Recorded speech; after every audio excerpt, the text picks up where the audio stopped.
I'll be presenting this book on Lee Iacocca, and it's again an autobiography by Lee Iacocca himself. Why one should read is because this gentleman had achieved a rare feat, which is unmatched till date. He headed two of the big three auto companies in the world at that time. I think the pecking order has changed now, but we are talking of the 60s and the 70s and the 80s. That's when General Motors, Ford and Chrysler used to be the big three, all based out of Detroit, US. And he is known for the legendary turnaround of Chrysler, which he effected with his leadership while Chrysler was very close to bankruptcy.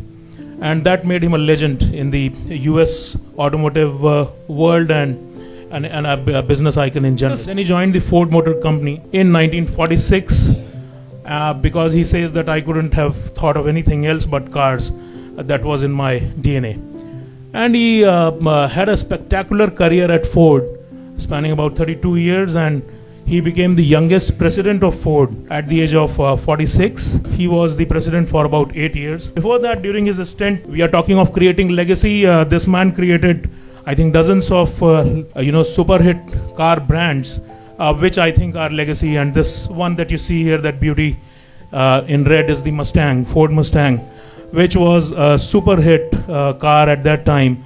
And that's because this man had the knack of understanding what the consumer actually wants. Of course, he went on to create so many other models like the Ford Escort, the Mercury brands. There was one Pinto car, and had a very, very successful career. However, there was this episode which he talks about, which I think started about 2-3 years and then ended in a very abrupt and a very disgraceful fashion when he was sacked by the chairman at that time, which was Mr. Henry Ford II, who was the grandson of the founder of the Ford Motor Company, Mr. Henry Ford. He says that he was like a dictator and he did not like anybody rising in the organization because he was very insecure. Iacocca became very popular in the company as well as in the US, economic fraternity, and he was being liked by the people. He got very insecure and jealous, and he started looking out for ways and means to sack him. And when Iacocca asked him as to what is the reason, because ironically that year in 1978 was the historical year for Ford Motor Company in terms of profits. They made $2 billion profit way back in 1978, and that was all thanks to the leadership of this man. And Henry Ford says that sometimes it is just that you don't like somebody, and I don't like you, and he just fired. He went through all that period, but just like in the Bollywood movies, they say that abhi picture baki hai. So there was a second innings. He was then hired immediately by the Chrysler Corporation, which was in deep shit. It was on the verge of bankruptcy, and that's when he effected that turnaround which I spoke about. He went to the US Congress and he asked for a 1.5 billion federal loan guarantee.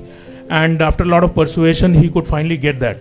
And with that help and a lot of his restructuring measures, he got few of his people from Ford. Some of the products which never saw the light of the day in Ford, he made them here, and they all became successful. And yes, one of the things which he did was he walked the talk. He took $1 salary for 4 years as a CEO.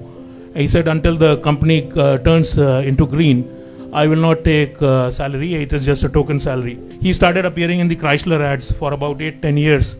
He was like the brand ambassador for all the Chrysler cars which were being launched. And he was famous for his straight talk. He would say at the end of the ad, if you find any other car which is better, go and buy it. And a lot of focus on quality, service and stuff like that. At one point of time, he was so popular that he was, the poll suggested that he could win the US presidency, and a lot of political parties approached him, but he declined. I took a lot of inspirations from the book, and the best thing, these couple of things which continue to inspire me and a whole lot of people in the industry, is his integrity and character, his never say die attitude, his leadership style, and following your passion. He was taken in as an engineer, fresh engineer out of college, but he said that he didn't like being there in the drawing board, and he said he wanted to be in sales where the action was, and he somehow coaxed his managers to get him into sales. So that's how this man was. He says that when he was fired, he was already 54, fired from Ford, and he said, I had made enough money to play golf my entire life, but I didn't want to do that. I wanted to prove to the world what I'm made of. Some of the quotes which stayed with me.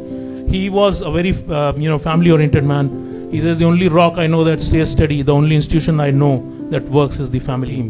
Very powerful words. He says, apply yourself, get all the education you can, but then by God, do something. Don't just stand there, make it happen. And one last thing which he quotes his father in the book is, his father told him when he became president, he said, Lee, the day you die, if there are 5 friends who stand by you in your funeral, you've made a successful life.